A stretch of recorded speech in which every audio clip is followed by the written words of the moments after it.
सरयू नदी शांत बहती हुई, लेकिन क्या आप जानते हैं इसी नदी ने एक दिन भगवान श्री राम को मानव नेत्रों से छीन लिया था। ना कोई युद्ध, ना कोई शोक, बस एक मौन क्षण और प्रभु राम इस लोक से गुप्त हो गए। उस स्थान का नाम है गुप्तार घाट। अयोध्या में अनेक घाट हैं, लेकिन गुप्तार घाट सबसे अलग है। यह घाट किसी उत्सव के लिए नहीं, बल्कि एक अदृश्य विदाई का साक्षी है।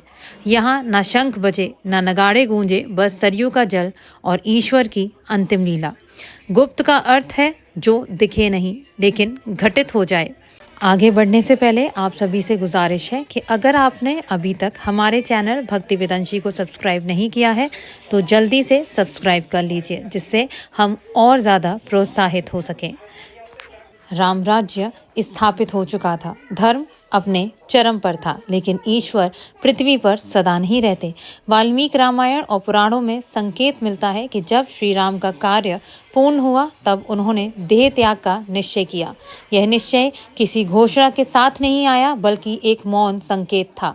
उस दिन श्री राम सरयू की ओर चले, उनके चरण धीमे थे, नेत्र स्थिर। जैसे जैसे वे जल में उतरे, सरयू का प्रवाह बदल गया। कहा जाता है जल में एक दिव्य प्रकाश फैला और अगले ही क्षण प्रभु श्री राम मानव दृष्टि से ओझल हो गए। कोई चीख नहीं, कोई विलाप नहीं, बस स्तब्ध अयोध्या।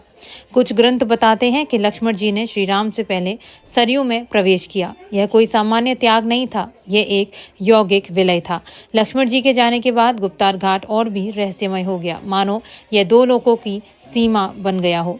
पुराणों में वर्णन है कि जो भी उस दिन श्री राम के पीछे सरयू में उतरा, वह पुनः इस लोक में वापस नहीं लौटा। कहा जाता है सबने दिव्य देह धारण की, इसलिए गुप्तार घाट केवल विदाई नहीं बल्कि मोक्ष का द्वार कहलाया।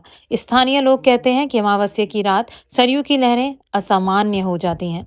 कुछ ने जल से आती राम नाम की ध्वनि सुनी, कुछ ने बिना दीप के ज्योति देखी।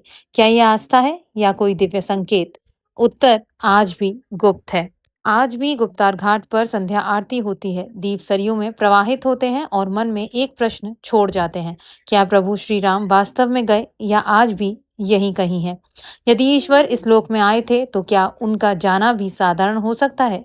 गुप्तार घाट हमें यही सिखाता है, ईश्वर आते भी गुप्त हैं और जाते भी गुप्त। जो समझ सके वह धन्य है और जो महसूस कर सके वह भक्त है। जय श्री राम।